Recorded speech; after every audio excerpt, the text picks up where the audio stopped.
3 months had passed since the Battle of Earth. The wreckage had been cleared. The dead had been honored.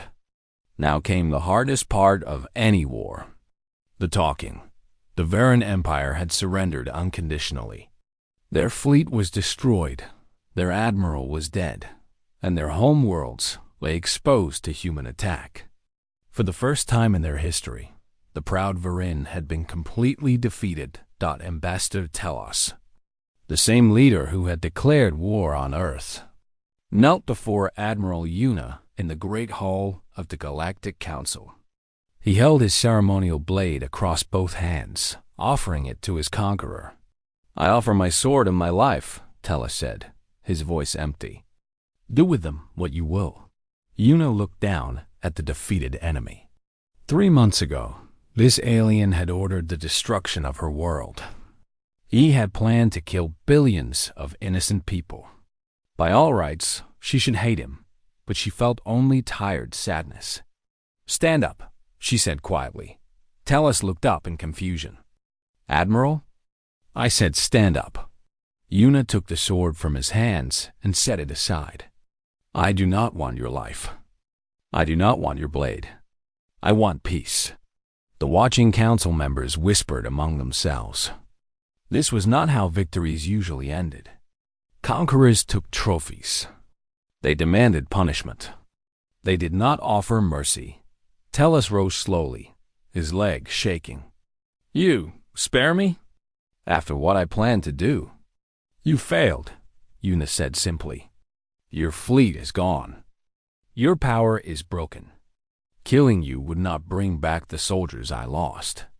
It would only create more hatred, more desire for revenge. We have had enough killing." She turned to address the full council. Thousands of representatives watched her with a mixture of fear and fascination. This human woman had just won the greatest military victory in galactic history. What would she demand? "Members of the Galactic Council," Una began. "Earth has won this war. We could demand territory. We could demand tribute. We could build an empire of our own and rule through fear." She paused, letting her words echo through the massive chamber. "But that is not why we fought. We did not ask for this war. We did not want this war. We fought because we had no choice. Someone came to destroy our home, and we defended it. That is all. That is all." President Hannah of United Earth stepped forward. She was an older woman with gray hair and kind eyes, chosen by her people because of her wisdom and patience. She had led Earth through the crisis of the war, keeping humanity united when fear threatened to tear them apart. "The Galactic Council sent us a message 3 months ago," Hannah said. "You told us to run. You told us we were too weak to fight. You said you were sorry, but you could not help us." Many council members looked away in shame. They remembered that message. They remembered abandoning the humans to their fate.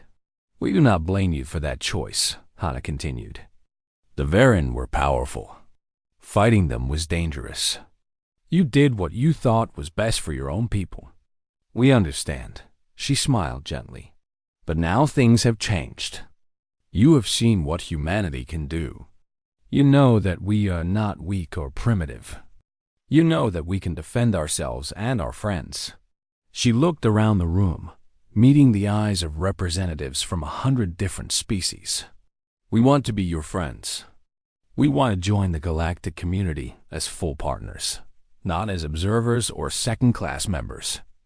We want to share our knowledge and learn from yours. We want to build a future together." Councilor Bora stood up. Her silver skin still looked pale, but her voice was steady. "President Hannah, Admiral Una, on behalf of the Galactic Council, I want to apologize. We underestimated your people. We failed you when you needed help. That was wrong." She bowed her head respectfully. "The Council has discussed this matter at length.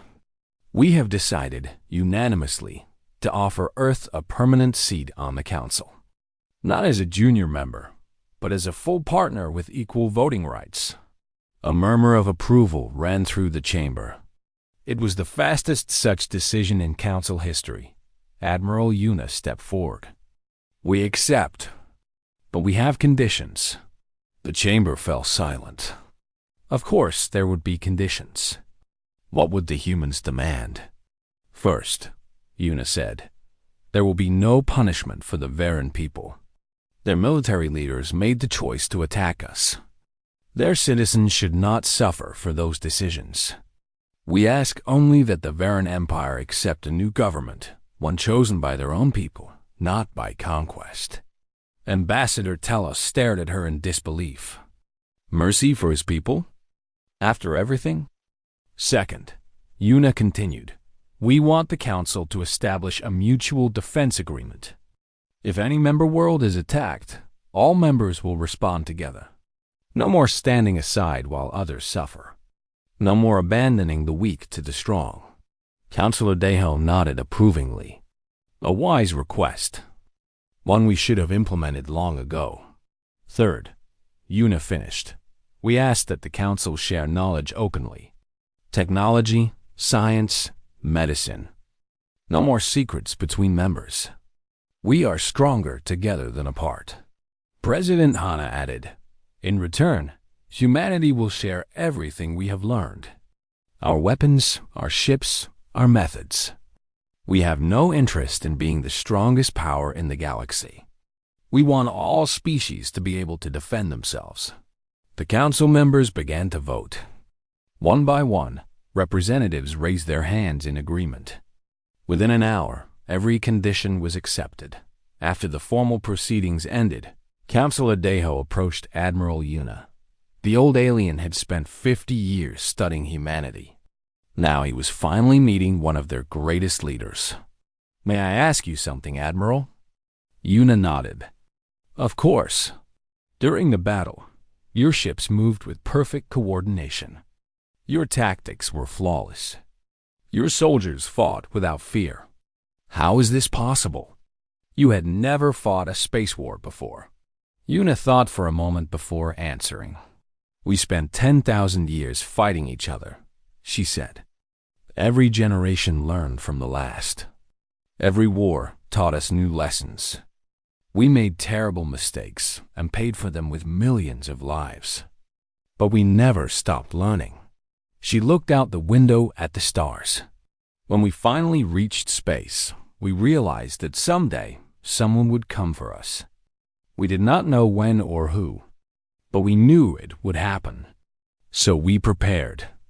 We took everything we had learned about war and adapted it for space combat. We trained constantly. We planned for every possibility." Deho nodded slowly. "You were waiting for the Varen." "We were waiting for someone," Una corrected. "It happened to be the Varen. It could have been anyone. And if no one had come? If you had waited forever?" Una smiled. "Then we would have been very grateful. We do not love war, Counselor. We are just very good at it. There is a difference. On Earth, the news of peace spread quickly. In cities around the world, people celebrated in the streets. Families hugged their returning soldiers.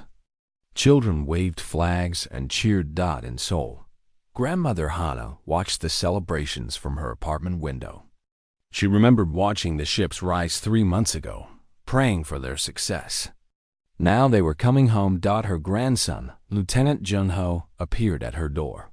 He was thin and tired, but alive. She embraced him with tears in her eyes. "You did it," she whispered. "You saved us." Junho shook his head. "We all did it, Grandmother. Every person on Earth, every soldier, every worker, every citizen who refused to give up. We did it together." Hana nodded, wiping her eyes. "That is how it has always been. That is how we survive." Lieutenant Commander Sora retired from the military after the war. She had flown enough combat missions for one lifetime. She opened a small flying school for children, teaching them to love the sky without having to fight in it. Captain Minho took command of the Hanul. Una was promoted. He served for another 20 years, protecting Earth and its allies from any who threatened them. The ship became famous across the galaxy as a symbol of human determination. Sergeant Jisoo returned to Earth and married her longtime partner. They adopted 3 orphan children from the war and raised them in a small house by the ocean. Sometimes, late at night, she would wake from nightmares about the battles she had fought. But the nightmares became less frequent as the years passed, and Admiral Yuna? She became the first human to serve as High Counselor of the Galactic Council. Under her leadership, the galaxy entered a new era of peace and cooperation. Wars became rare. Species learned to work together instead of fighting. Some said that humans had conquered the galaxy through strength. But Yuna knew better. They had won through understanding. They had shown the galaxy that the same species that could destroy fleets could also choose mercy. The same hands that build weapons could also extend in friendship. The Frightened Galactic Council had begged humanity to run away from Earth. Instead, humanity had stayed and fought. And in doing so, they had earned their place among the stars. Not through fear, not through force, but through the simple truth that humans would never abandon what they loved. No matter the cost. No matter the odds, Earth was safe. Humanity had found its place in the universe, and the galaxy would never underestimate them again. This was the lesson the Council learned. This was the truth that echoed across the stars. Never threaten a human's home. Never assume they will surrender. Never think you know what they are capable of, because humans will always find a way. They will always survive. They will always protect their own. That is what it means to be human. And the galaxy was just beginning to understand. The battle was over, but the war was not. While rescue teams searched for survivors among the wreckage, a different kind of conflict was happening. This battle was fought with words and information, and it would change how the galaxy saw humanity forever. On the Galactic Council station, Counselor Deho requested an emergency session. For the first time in his long career, every seat was filled. Every representative wanted to understand what they had just witnessed. Deho stood at the center of the Great Hall, surrounded by thousands of confused and frightened aliens. He had studied humanity for over 50 years. Now, he would share what he had learned. "My fellow council members," he began, "you have just seen a primitive species defeat the mightiest fleet in the galaxy. You are confused. You are scared. You want to know how this is possible." He paused, looking around the room. "The answer is simple. You never understood what humans really are. None of us did. We saw a young species on a small planet, and we thought they were like us. We were wrong." He activated a holographic display. It showed Earth, a small blue world covered in clouds. This is where humans come from. We call it a planet, but the more accurate word would be a death trap. The display changed, showing data about Earth. Numbers and graphs filled the screen. Earth's gravity is nearly twice the galactic average. Every step a human takes is like carrying a heavy weight for any of us. This made them strong. He changed the display again. Their atmosphere contains high levels of oxygen, a gas that burns. They breathe fire with every breath. Their lungs evolved to survive conditions that would kill most species in minutes. More images appeared. Volcanoes erupting, hurricanes spinning, earthquakes shaking cities. Their planet tries to kill them constantly. Storms that can flatten buildings. Fires that burn entire forests. Waves that swallow coastlines. The ground itself shakes and opens to swallow them. Yet they survive. They rebuild. They adapt. A representative raised her hand. "Many planets have natural disasters. What makes Earth different?" Deho smiled sadly. "Because the planet is not the most dangerous thing on Earth. Humans are." He showed new images now. Old pictures from human history. Wars and battles. soldiers, and weapons. Humans have been at war with themselves for their entire existence. Not small conflicts. Not border disputes. Total war. They invented weapons specifically designed to kill as many of their own kind as possible. The display showed mushroom clouds rising over cities. They created devices that could destroy entire cities in seconds. Not to fight aliens. To fight each other. They made weapons so terrible that they were afraid to use them. But they kept making them anyway. The council chamber was silent. Many representatives looked sick. Their history is written in blood, Deho continued. Every generation fought. Every generation died. Only the strongest, the smartest, the most ruthless survived.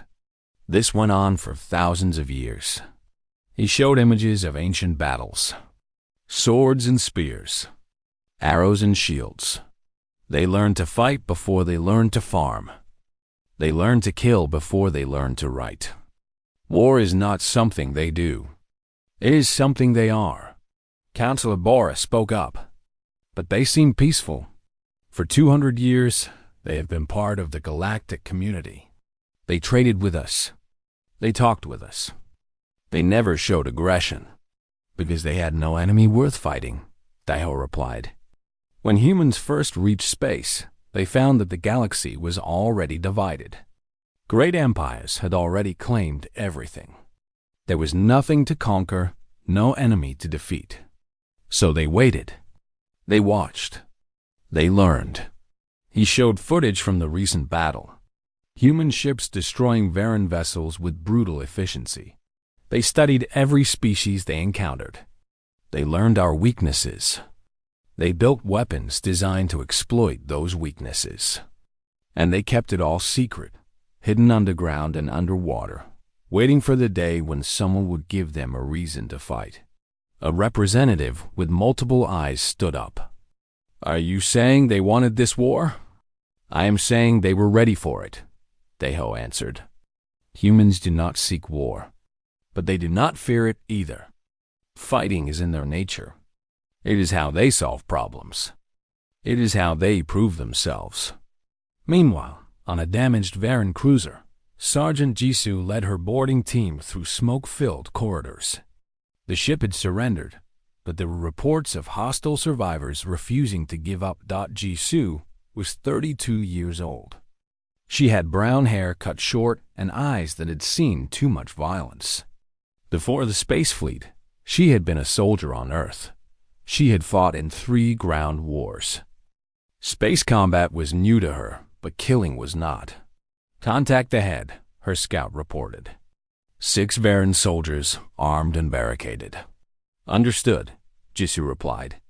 Everyone hold position. She moved forward alone, her weapon ready. The Varan soldiers saw her coming. They raised their guns. Surrender, Jisoo called out in the Varan language. The battle is over. Your admiral is dead. Your fleet is destroyed. There is no point in more dying. A Varan soldier laughed bitterly. You expect us to surrender to humans? To primitives? Jisoo looked at him calmly. I expect you to be smart enough to know when you are beaten. But if you want to die, I can help with that too. Something in her voice made the Varan pause. They had seen many enemies in their careers. None had looked at them the way this small human woman did. There was no fear in her eyes. No hesitation. Only cold, patient readiness. What are you? The soldier asked. I am a soldier, Jisoo replied. Same as you. I do not want to kill you, but I will if you force me. Choose now. One by one, the Varan lowered their weapons. They had fought enough humans today. They had seen enough of their comrades die. Pride was not worth this. Jisoo nodded and waved her team forward to secure the prisoners.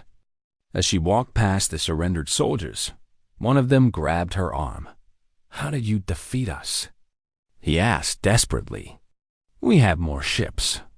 Better weapons. How? Jisoo looked at him for a long moment before answering. Because you came here thinking this would be easy. You thought we would be afraid.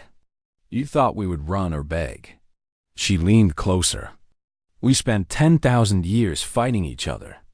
We learned things about war that you cannot imagine. You were just practice. She pulled her arm free and walked away, leaving the Varan soldiers staring after her in horror. Back on the council station, Deho was finishing his presentation.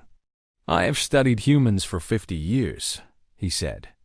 I have learned their languages, read their histories, watch their entertainment.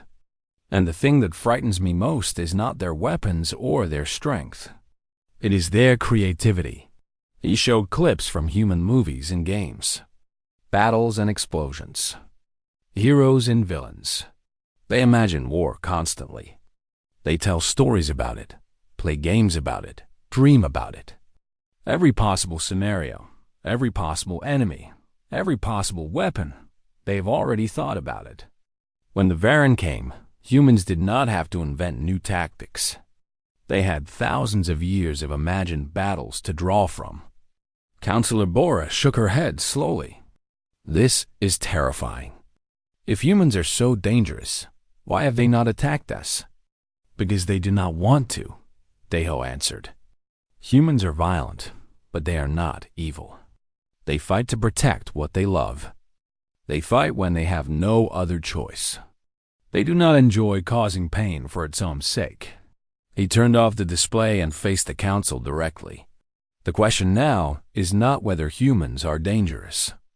We know they are. The question is what we do with this knowledge. Do we fear them? Do we try to destroy them before they destroy us? He paused, letting the question hang in the air. Or do we accept them as equals? Do we welcome them into the galactic community as full partners? Do we trust that the same species that just destroyed 5,000 ships will choose peace when given the option? No one spoke. No one had an answer. On Earth, Admiral Yuna watched the sunset from her office window. The battle was won. Her people were coming home. But she knew that the real challenge was just beginning. The galaxy had seen what humanity could do. Now they had to decide whether to be friends or enemies. Yuna hoped they would choose wisely, because humanity had shown only a fraction of its true power today. If the galaxy wanted war, humanity would give them war, but she preferred peace. She had lost too many friends today. She did not want to lose any more. Her phone rang. It was a call from the Galactic Council. They wanted to talk. Yuna smiled and picked up the phone. The conversation for the future of the galaxy was about to begin. The Varan fleet arrived on the 26th day, exactly as predicted. Admiral Gorath stood on the command deck of his flagship, the Destroyer of Worlds. He was massive, even for a Varan. His gray skin was covered with battle scars, and his red eyes had watched thousands of enemies die. Report, he growled. His sensor officer checked the screens. We are detecting. Many ships, Admiral. How many?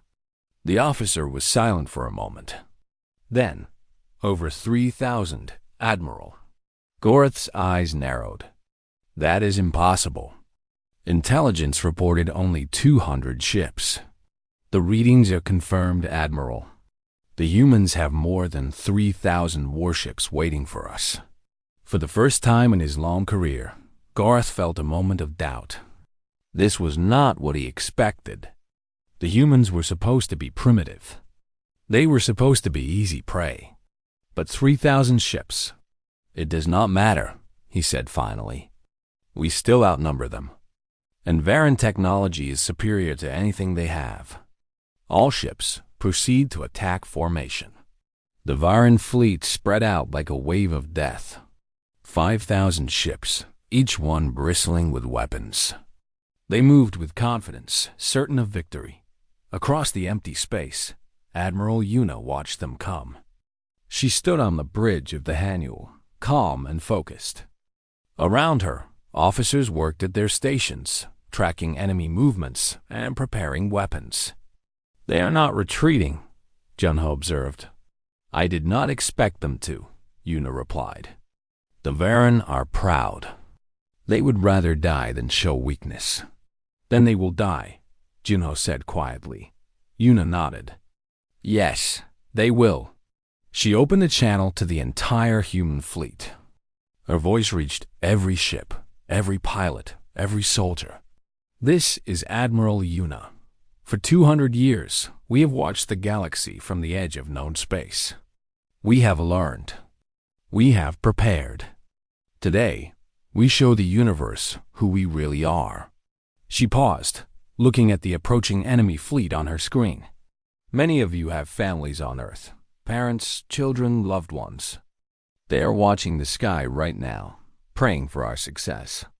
We fight for them. We fight for everyone who has ever called Earth home. On the first Strike Wing command ship, Lieutenant Commander Sora listened to the Admiral's words. Her hand rested on the flight controls of her fighter. Beside her, 30 pilots waited in their own ships, ready to launch. Remember your training, Sora told her team. Stay fast, stay close, and trust your instincts. We hit the enemy before they know what is happening. Copy that, Commander, Taiho replied. Let us give them a warm welcome. Admiral Una's voice continued. The Varen think we are weak. They think we will break. Show them how wrong they are. All units, engage.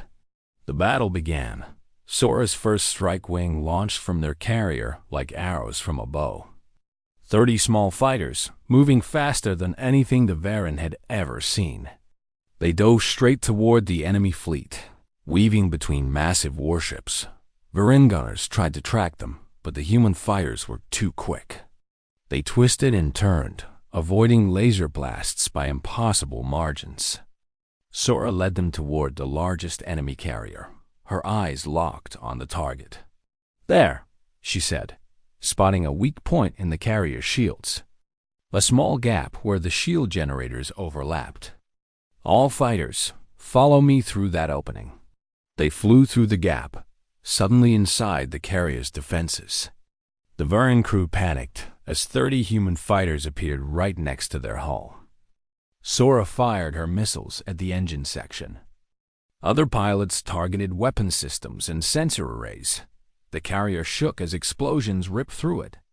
Secondary blasts followed as fuel tanks ignited. Within 60 seconds, the massive ship was dead in space, fire pouring from 100 wounds. First target down, Sora reported. Moving to next target. Admiral Gorath watched the carrier die and felt his rage building. How did they get through our shields? He demanded. No one had an answer. Meanwhile, Captain Minho led the main battle group against the Varen center. His destroyer, the Tebek, was old but powerful. He had served on this ship for 20 years. He knew every system, every capability. Target the lead destroyers, he ordered. Pattern Delta. Human ships moved in perfect coordination. They had trained for this moment their entire lives. Each captain knew exactly where to be, exactly when to fire. The Varen were strong, but they were not prepared for this level of teamwork. The first Varen destroyer exploded under combined fire from 12 human ships. Then another. Then another. 3 down in 12 minutes, Minho reported to Admiral Una. Their formation is breaking. Una nodded with satisfaction. Good. Press the attack. Do not let them recover. Admiral Gorath was screaming orders. His fleet was taking heavy losses, far more than expected. The humans were not fighting like primitives. They were fighting like predators. Full power to weapons. He shouted, "Destroy them all!" Varen ships began to fire with everything they had. Space lit up with energy beams and missile trails. Some human ships were hit. The destroyer Bizon took a direct hit to its bridge, killing half its officers. The cruiser Daegu lost its engines and drifted helplessly. But for every human ship damaged, 3 Varen ships were destroyed. Admiral Una watched the battle unfold on her tactical display. Red dots represented enemy ships. Green dots represented her own. She could see the patterns forming, the flow of combat shifting. "Gorath is trying to retreat," she said. "He's pulling his ships back toward the jump point. Should we let them go?" Junho asked. Yuna shook her head. "No. Send word to Task Force 7. Tell them to execute maneuver closing gate." Deep behind the Varen fleet, space rippled. 100 human ships appeared from hyperspace, cutting off the enemy's escape route. They had been hiding behind a nearby moon, waiting for this exact moment. Admiral Gorath stared at his tactical display in disbelief. Human ships behind him. Human ships in front of him. His fleet was surrounded. "This cannot be happening," he whispered. On the Haniel, Yuna allowed herself a small smile. "Admiral Gorath, you came to destroy us. Instead, you will be destroyed. Surrender now, and your crews will be treated with honor." Gorath's face appeared on her screen. His red eyes were filled with rage and something else. Fear. "Varen do not surrender," he snarled. "We will fight to the last ship." "Then you will die to the last ship," Yuna replied calmly. "It is your choice." The transmission ended. Gorath ordered his remaining ships to attack with suicidal fury. They came at the human fleet like wounded animals, desperate and dangerous. But it was not enough. Lieutenant Commander Sora led her fighters against the flagship itself. They swarmed around the destroyer of worlds like angry bees, striking at every vulnerable point. Other human ships pounded it with heavy weapons. The massive ship began to break apart. Fire erupted from its hull. Escape pods launched, but not many. The ship had been hit too fast, too hard. Admiral Gorath stood on his dying bridge, watching his empire's pride burn around him. He thought about the humans he had dismissed as primitives. He had been wrong. So terribly wrong. "What are you?" he whispered as the flames consumed him. The destroyer of worlds exploded in a brilliant flash of light. The Varen flagship was gone. Around the battlefield, surviving Varen ships finally began to surrender. They had lost more than 4,000 ships. Their admiral was dead. Their fleet was shattered. Admiral Yuna looked at the wreckage floating in space. Thousands of enemy ships reduced to burning debris. She felt no joy, only a grim satisfaction. "Report on our losses," she said. "Junho, check this tablet. 412 ships destroyed. Another 200 damaged. 37,000 casualties, including 8,000 confirmed dead." Yuna closed her eyes for a moment. 37,000 of her people. Sons and daughters. Friends and comrades. The price of victory was always paid in blood. "Send rescue teams to recover survivors," she ordered.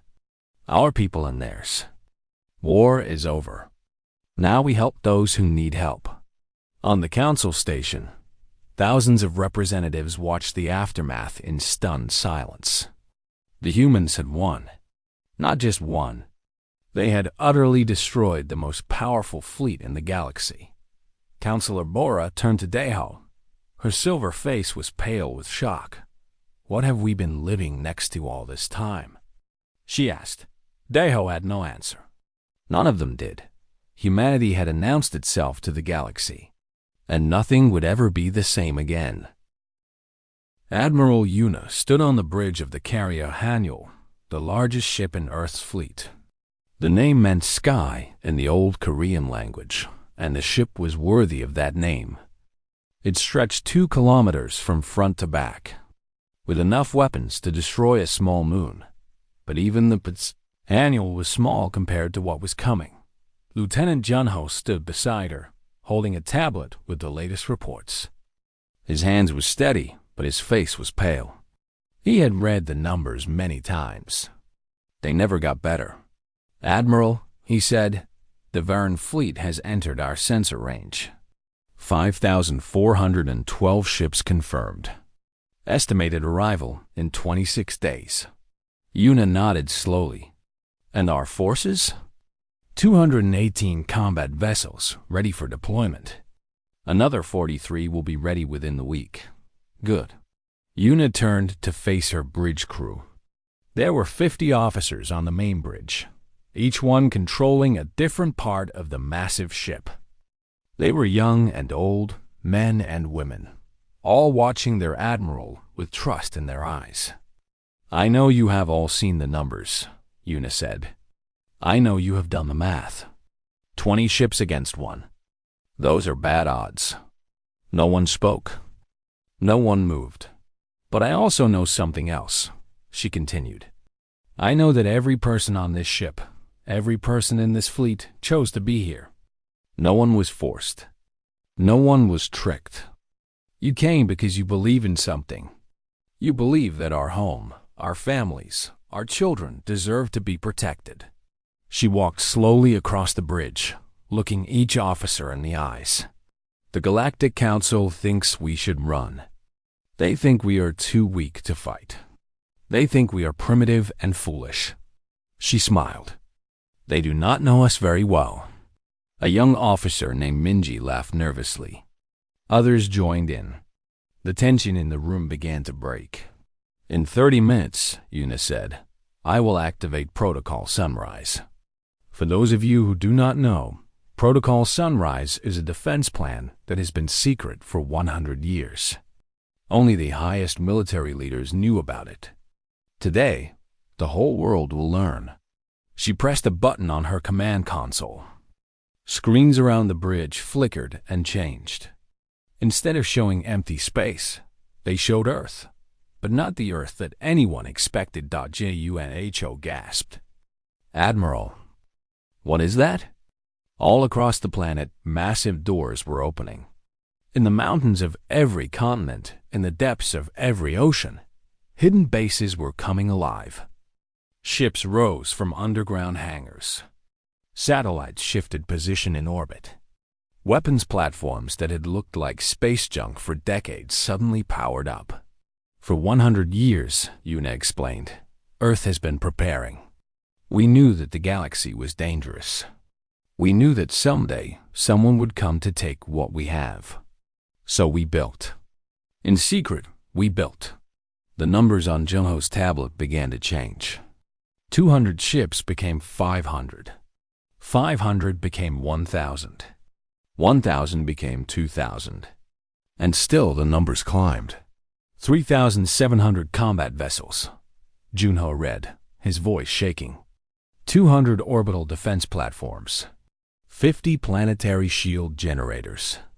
Admiral, I had no idea. No one did, Una said. That was the point. On Earth's surface, people looked up at the sky in wonder. Ships were rising from the ground like birds taking flight. Some were small and fast. Others were enormous, blocking out the sun as they climbed. The people had been afraid when they heard about the Varen attack. Now, they felt something else. Hope and soul. An old woman named Grandmother Hana watched the ships rise from her small apartment window. She remembered the wars of her youth, when cities burned and families were torn apart. She remembered thinking that humanity would never survive. But they had survived. And now they would fight again. Go, she whispered to the ships. Protect our children. On the moon, Lieutenant Commander Sora received her orders. She was the leader of the First Strike Wing, a group of pilots specially trained for the most dangerous missions. Her pilots were the best in the fleet. They were also the craziest. Listen up, she said to her team of 30 pilots. We just got moved to the front of the line. When the Varen arrive, we will be the first to welcome them. A pilot named Taiho grinned. About time. I was getting bored. Save your energy, Sora replied. The Varen ships have shields that can stop most weapons. Our job is to find the weak points. We fly in close, hit them hard, and fly out before they can respond. How close? Another pilot asked. Sora smiled. Close enough to see the fear in their eyes. Back on the council station, the representatives watched Earth's transformation with shock. Councilor Bora had to sit down. Her silver skin had turned almost white. "This is impossible," she said. "Our spies reported that Earth had only 200 ships. Where did all of these come from?" Councilor Deho stood nearby, watching the screens with an expression that might have been a smile. "I told you that humans were different. They learned long ago that showing strength invites attack. So they hid their strength. They let the galaxy think they were weak. But why?" Bor asked. "Why hide such power?" "Because they were waiting," Deho replied. "Humans have a saying, speak softly and carry a big stick." They spoke softly for 200 years. Now they will show their stick. A communication officer approached Bora. "Hi, Counselor. We are receiving a transmission from Earth. It is addressed to the entire Council." "Put it through," Bora ordered. Admiral Yuna's face appeared on the great screen. She looked calm and confident, standing on the bridge of her ship with stars visible behind her. "Members of the Galactic Council," Yuna began. "Thank you for your warning about the Varan attack. However, we must decline your suggestion to evacuate. Earth is our home. We will not abandon it." She paused, letting her words sink in. "We also want you to know that we do not blame you for refusing to help us. We understand that war with the Varan is dangerous. So we will fight alone. We ask only one thing: stay out of our way." The transmission ended. The council chamber was silent. Finally, a representative spoke. "She is either very brave or very stupid." "Perhaps both," another agreed. But Councilor Deho shook his head. "No, she knows exactly what she is doing. The humans have been waiting for this moment. They have been hoping for it." "Hoping for war?" Bor asked. "That is madness, is it?" Deho replied. "Humans spent their entire history fighting each other. War is in their blood. It is how they think, how they solve problems. For 200 years, they have had no great enemy to fight. They have been restless." He turned to look at the screen showing Earth's growing fleet. "The Varan think they are attacking a weak and primitive species. They do not realize that they are waking a sleeping giant, and that giant is hungry for battle." On the Haniel, Admiral Yuna watched her fleet assemble. Ships from every nation on Earth were joining together. Old enemies were becoming allies. Differences were being forgotten. Humanity was uniting as it never had before. Captain Minho approached her. He was her second in command, a tall man with a scar across his face from an old battle. "Admiral, all fleet commanders report ready. We are at full strength." "Good," Yuna said. "Begin formation, Alpha. I want our ships spread across the entire approach route. When the Varan arrive, I want them to see exactly what they are facing. And if they do not retreat," Minho asked. Yuna's eyes grew cold. "Then we will teach them why the galaxy should have feared humanity from the beginning." 26 days remained until the battle. 26 days until the universe would change forever. And on Earth, billions of people looked up at the sky and waited, knowing that their sons and daughters were up there, ready to fight for everything they loved. The Galactic Council had begged humanity to run away. Humanity had a different answer.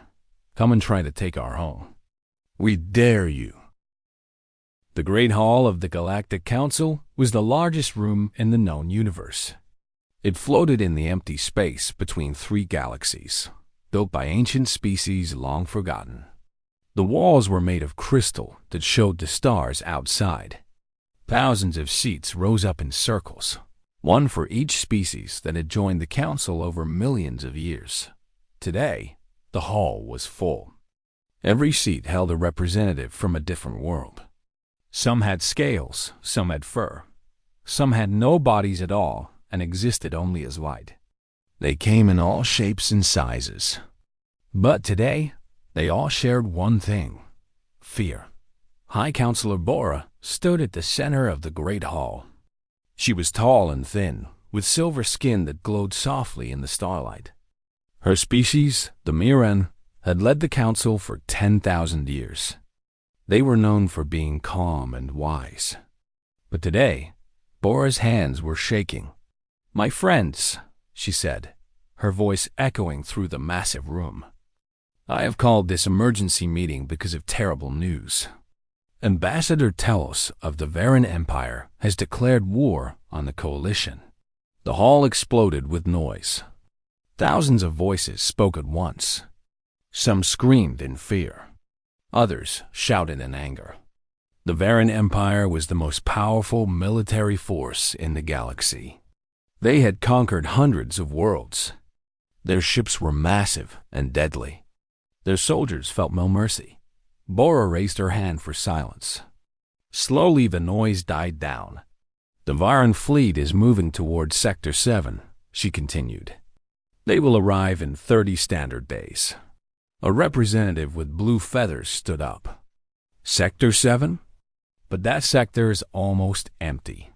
There is nothing valuable there." "There is one thing," Bora said quietly. "A small planet called Earth." Many in the council looked confused. Earth was not important. It was a tiny world on the edge of known space. The species there, called humans, had only discovered space travel 200 years ago. They had no powerful weapons. They had no great ships. They were considered primitive by galactic standards. Why would the Varan attack Earth? Someone asked. Councilor Deho stood up slowly. He was old, even by galactic standards.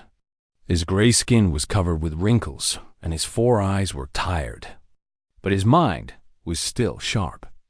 He had studied thousands of species during his long life, and he had studied humans more than most. "The Varan do not attack Earth for resources," Deho said. "They attack because Earth sits at a crossroads of space lanes. Whoever controls Earth controls travel through half the outer rim." Bora nodded sadly. "The humans are simply in the wrong place. They will be destroyed, and there is nothing we can do to stop it. The Varan fleet has 5,000 warships. Earth has maybe 200 small vessels." The hall fell silent. Everyone understood what this meant. The humans would die. Their cities would burn. Their children would never grow up. It was sad, but it was the way of the galaxy. The strong survived. The weak did not. "We must warn them," Bora said. "We must give them time to escape. Perhaps they can evacuate their planet. Perhaps some of them can survive as refugees." Deho shook his head slowly. "I do not think the humans will run." "They must run," Bora said. "Fighting the Varan is suicide. Surely they understand this." "You do not know humans like I do," Deho replied. "I have watched their transmissions. I have studied their history. They are different." A representative with 8 arms laughed. "Different? They are primitive.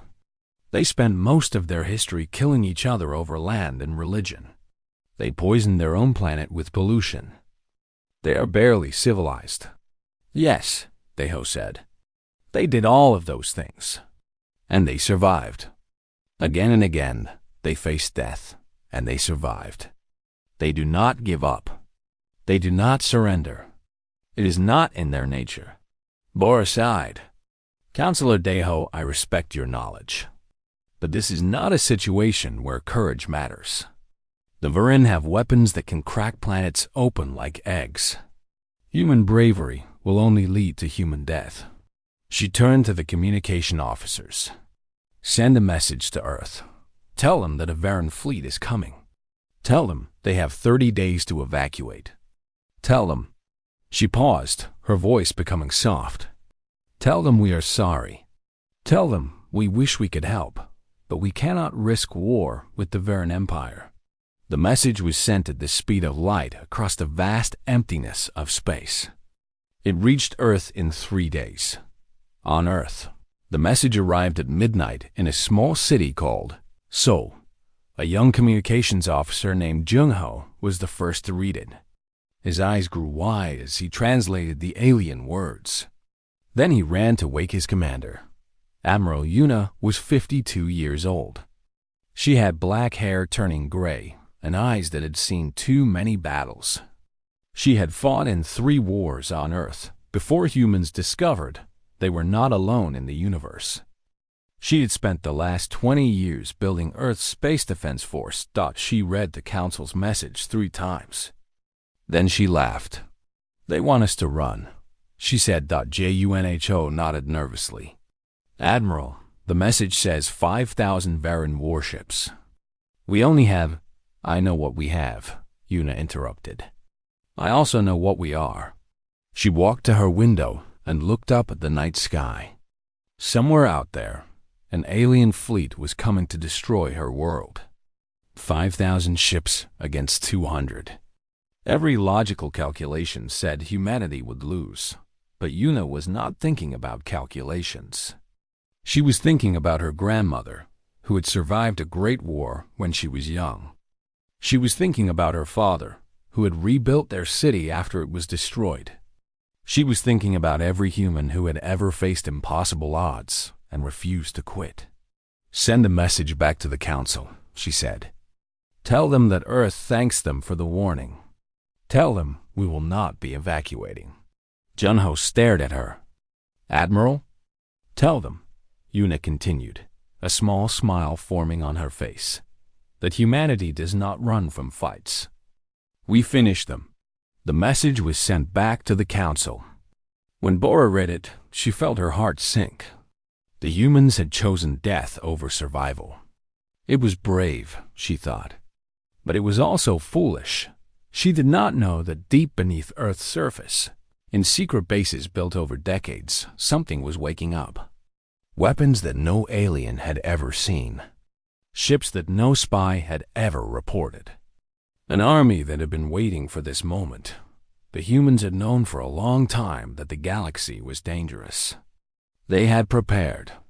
And now, for the first time, they would show the universe what humanity could really do. Admiral Yuna looked at the stars one more time. 30 days, she whispered. That should be enough time. Then she picked up her phone and made a call that would change galactic history forever.